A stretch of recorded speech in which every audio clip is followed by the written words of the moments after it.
Welcome back to Social Pulse Podcast, B2B Edition, where each and every week we're talking to marketing professionals like you, going through many of the same struggles you're going through and sharing their stories. Subscribe to find on each episode the inspiration, the motivation, and the perspiration that go into growing and scaling organizations like yours. Now, look, are you a FinTech or a B2B marketer struggling to convince your traditional management team of the value of digital marketing? Do you find yourself caught between the promise of innovative digital strategies and the resistance of executives who still cling to offline channels? You're not alone. In today's rapidly evolving financial landscape, many marketers face the challenge of bridging the gap between cutting edge digital marketing techniques and the more conservative aspects and expectations of organization leadership. How do you demonstrate the ROI of digital campaigns to skeptical executives? What strategies can you employ to gradually shift your company's marketing focus from traditional to digital channels? And how can you navigate the often frustrating process of educating management about the realities of modern marketing in the digital age? These are the questions that keep many B2B marketers up at night. But fortunately, our guest today has the insights and experience to help. Join us as we welcome Camila Odolan, a seasoned head of digital marketing with a wealth of experience in the fintech and B2B industry. Camila has successfully navigated the complex waters of traditional management expectations and modern digital marketing realities, and she's here to share her hard-won wisdom with us. With over 12 years of experience in digital marketing and a proven track record of boosting revenue for B2B companies, Camila brings a unique perspective to our discussion.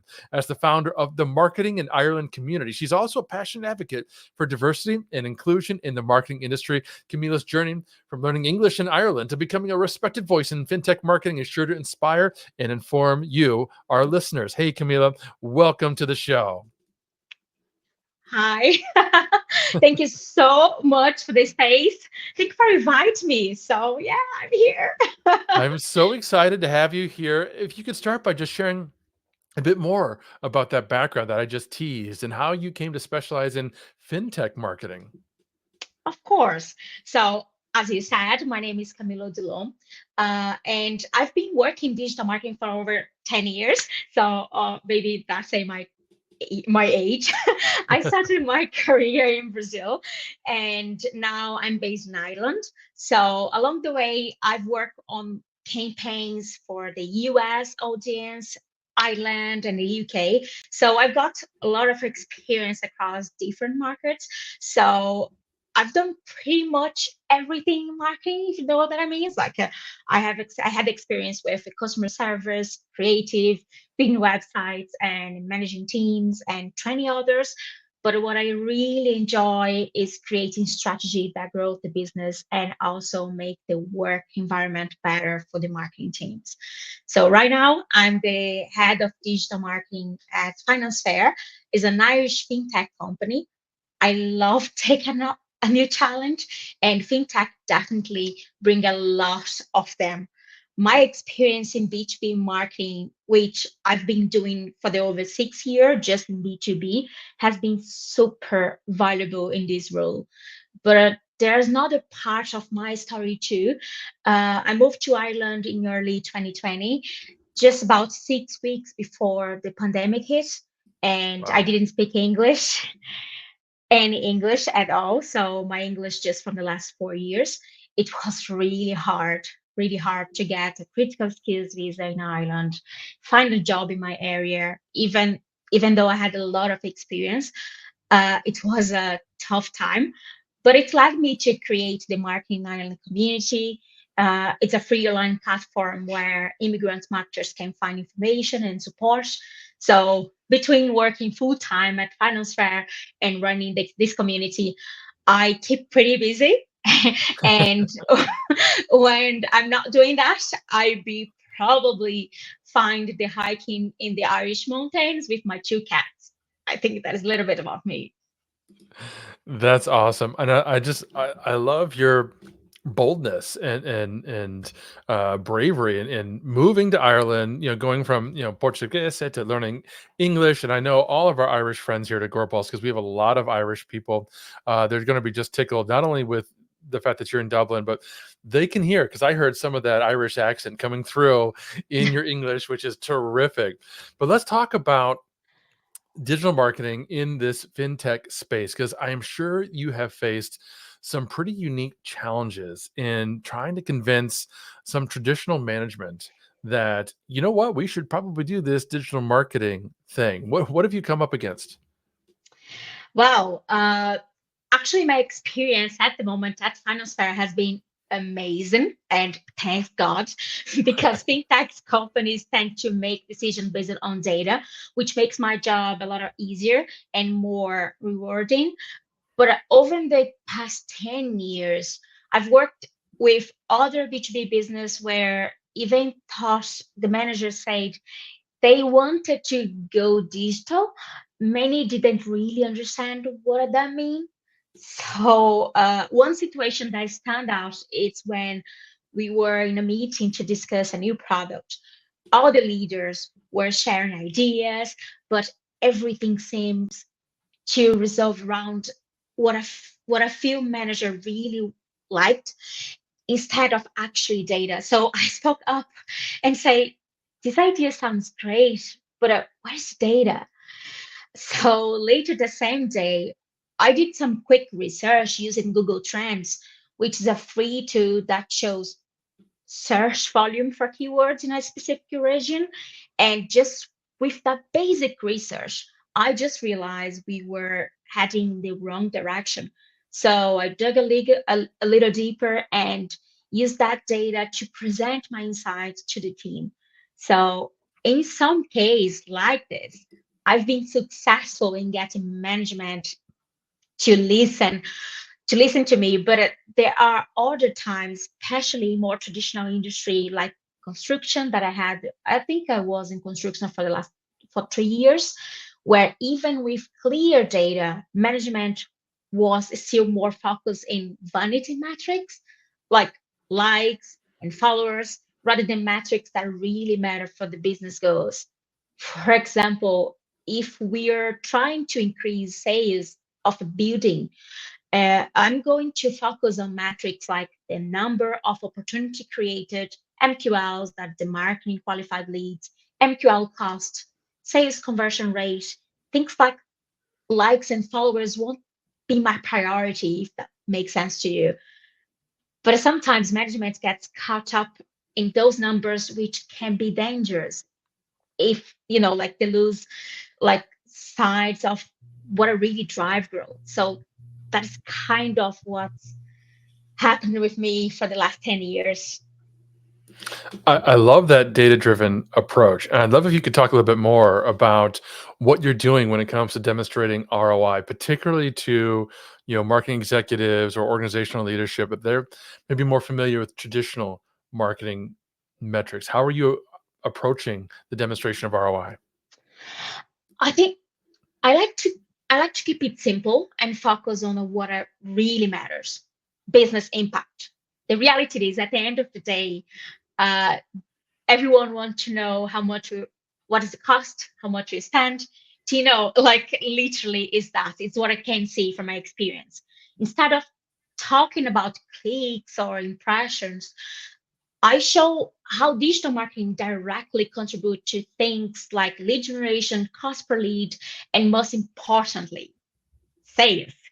you know, and Hmm. I also digital metrics to what they really know. For example, if they understand foot traffic in stores, I compare that to website traffic, but then show how digital allows us to track every step.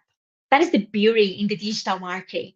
Like, so I literally drive them to from click to sales, and then they can properly understand if they don't really have much idea about digital marketing, how we doing everything. And lastly, I always tie everything back to the overall business goals, like revenue growth or cost savings, so they see the bigger picture and they love the marketing sector when you focus on that. That is so true. I don't really talk about it a lot, but a couple of decades ago, I was in traditional marketing. I was working for a firm where I was, purchasing billboard advertisements. And Yellow pages. Half of you listening probably don't even know what a yellow pages are, but they were phone books, and you could have advertising, and all you knew was impression metrics. You know, how many cars on average would drive by a particular billboard per day. You'd have to have a special 1-800 number if you really wanted to know how well that ad performed and what was the ROI on spending hundreds of dollars every single month on that billboard. But to your point with digital, we can track almost everything. It should be Yes. very magical, and yet I know still a lot of traditional organizational executives, they're uncomfortable with that. And so I'm wondering if you think back to some of the executives that you've worked with, who maybe were disbelievers in digital marketing, but you turned them around. Could you share an example maybe of a successful digital marketing campaign that you implemented that really kind of helped change management's perception of digital marketing? Sure.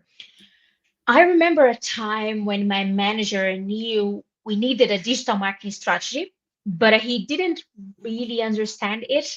And the sales team also didn't get how marketing could help, which made it hard for me to get their support for a lead generation plan using LinkedIn Sales Navigator and other tools.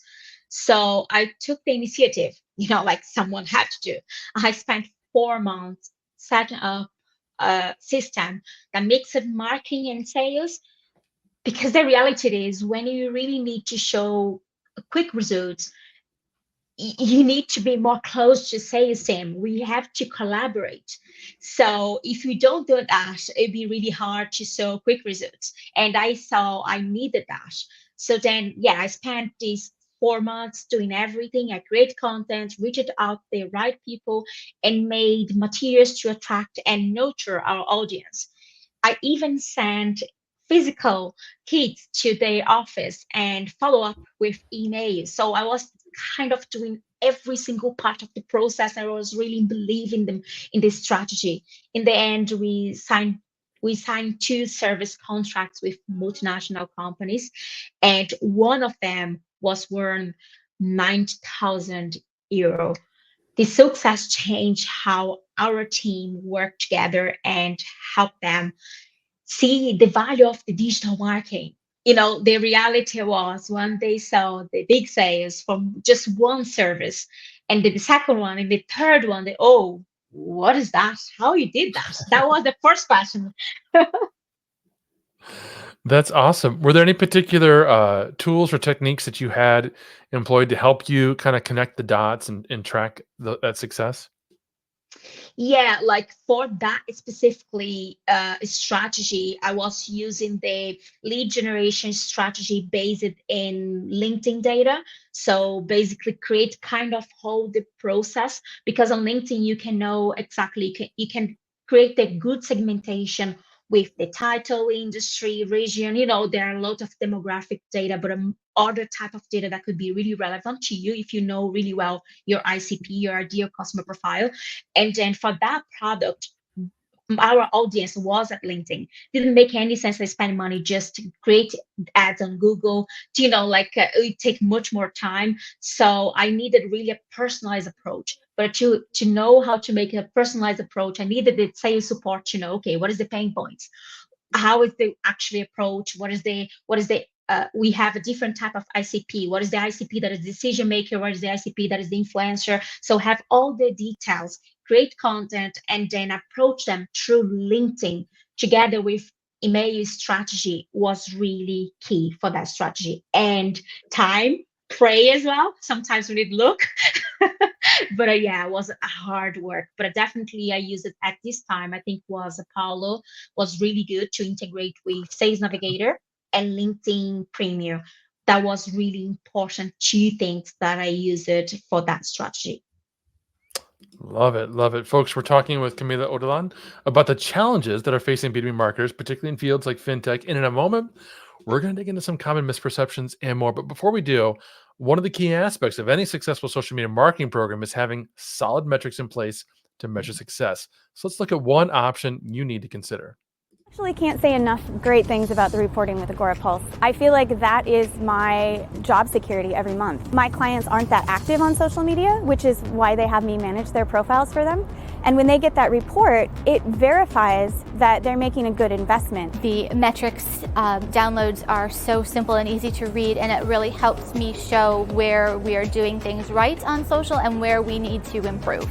So I think one of the main reasons why we decided to move to Agora Pulse is because it's a more comprehensive, integrated tool for all of our marketing needs. So rather than what we have had to do historically with Sprout, which is use certain parts of that platform that work really well and then supplement it with other outside tools, by moving to Agora Pulse, we were able to keep all of that into one technology platform, which is not only a time saver, but it also makes sure that our analytics and all of our reporting's on point because we're pulling all from the same source. It's a really great platform for agencies. It makes it really easy to manage, but gives me really, really, really robust information that actually helps me develop better strategies for my clients and better plans of action.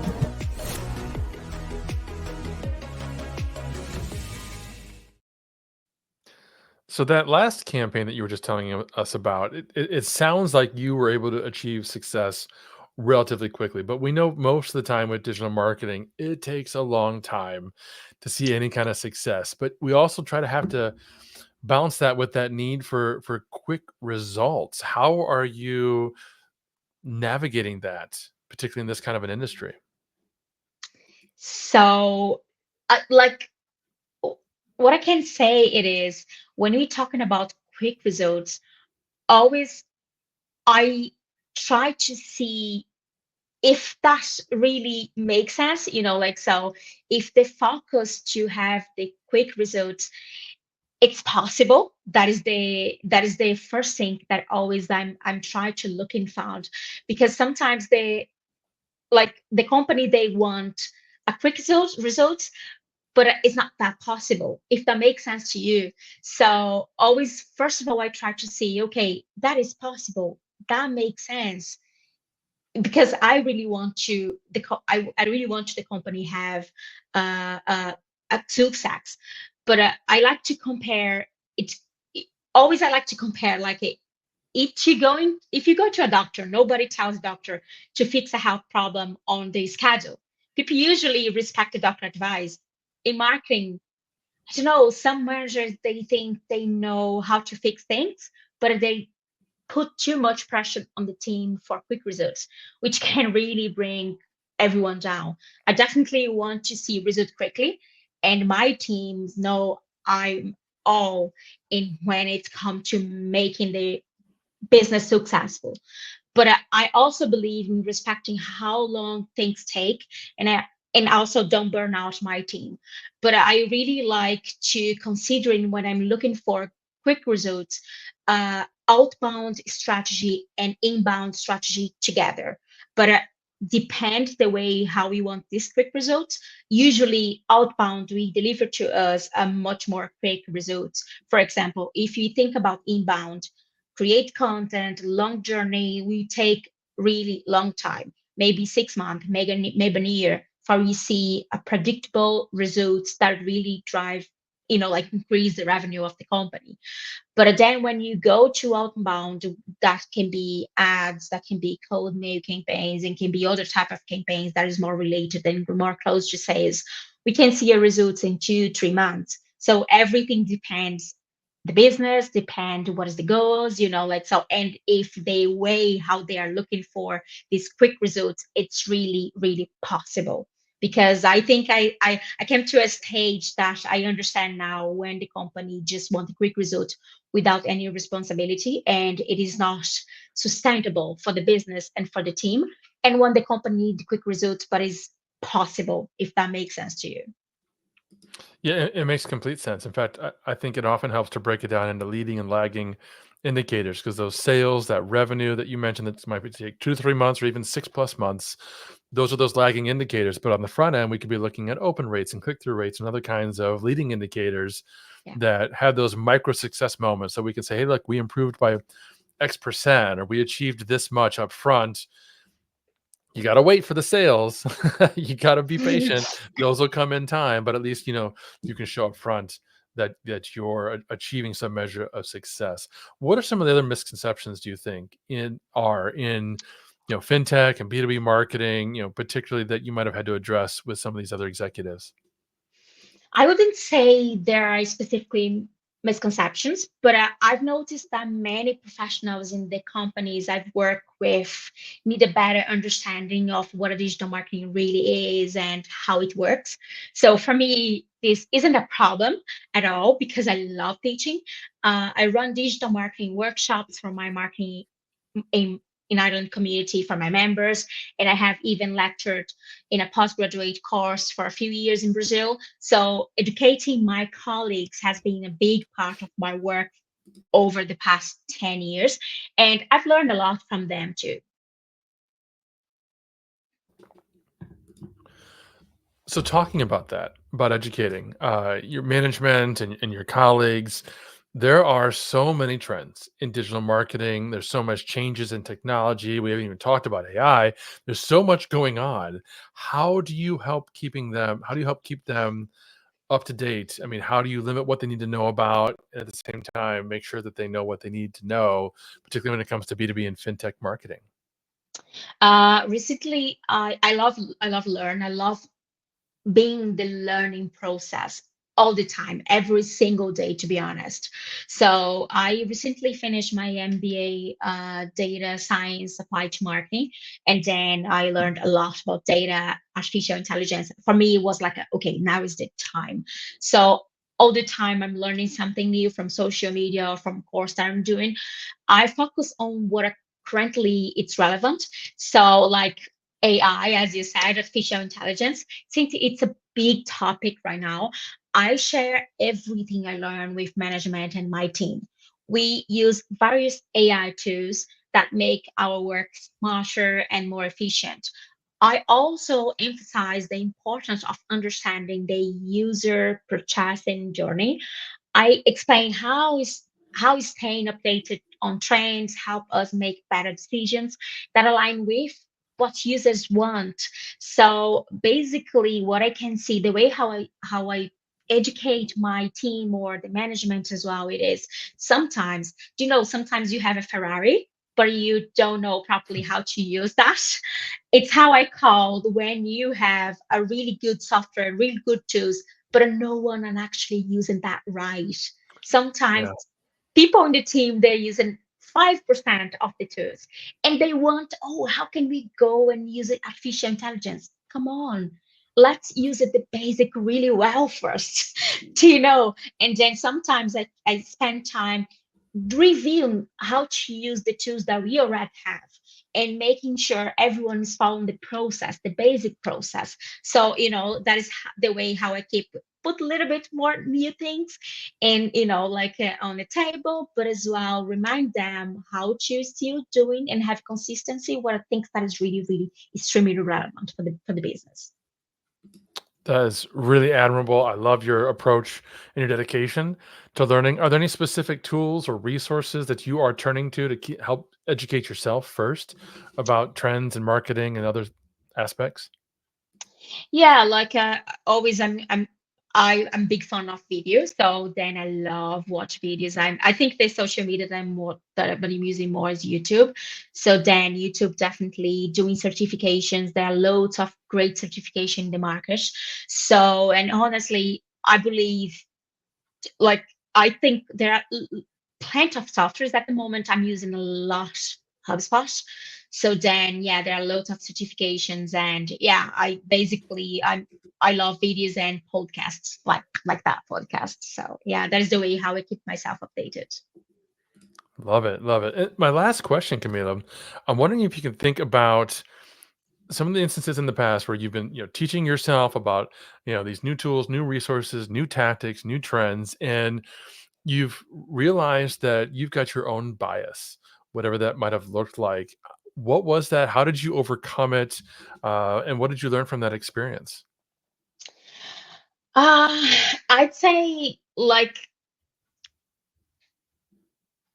oh, there was a time when I said email marketing was bad. Like See you later, email. You know, how every year there's an article saying some strategy is done. Yeah. So what I learned is that no strategy is really bad. So it's about finding the right fit for what you need. Sometimes we just have to tweak how we do things a bit. Now, I think we should only drop a marketing channel when we really understand why. I keep my mind open to new ideas and good old methods. So you never know, those that strategy might just surprise you. And Cold May was definitely the channel that I always said, I don't like that. That doesn't make any sense. And then look at me. So I had experience in two different businesses that Cold May was part of 17% and or between 17 and 22%, 23% of sales in whole entire business. That is a lot. That is a lot. We never know. So it's more marketers. You should stop think what do you like. You have to look what does the business need, and then you keep focus on that. That is what I learned so far. Love it. And is there anything that you're particularly excited about when it comes to B2B marketing? Again, whether that's a tactic, a trend, or a tool? I'm really excited about lead generation, to be honest. Every single tools, strategy, test, I'm doing different tests. At one stage in my professional life, I was thinking everything was about the right tools. And it is part true. I think the way how you're doing make a huge difference. Sometimes two different sectors, two different teams, they use the same tools, but the way how they doing, they personalize, they take care, they try understand about them, like the buy journey, and the nice CP make a total difference. So now I'm a huge fan of test, like MVP, test and fail fast and fix quickly. So that is definitely what I love. Love it. That is fantastic advice. You've been terrific. For folks who want to connect with you, know more about you, where should they go? Definitely LinkedIn. Just go and search for Camilla, Camilla, Odilon. So if you put Camilla Odilon on LinkedIn, it'll be me. Definitely just be me. So then, yeah, LinkedIn is the social media that I love most. Fantastic. Thank you so much, Camila. We'll have her LinkedIn and all the other things that we mentioned in today's show linked below in the show notes. And that's all the time we've got for today. But don't forget to find Social Pulse Podcast B2B Edition on Apple and leave us a review. We'd love to know what you think. Until next time. Thank you for joining another episode of Social Pulse Podcast B2B Edition, hosted by Mike Alton and powered by AgoraPulse, the leading social media management solution. Learn more at agorapulse.com. If you found value in today's episode, please subscribe on your favorite podcast player and leave us a review. We value your feedback and look forward to bringing you more useful insights.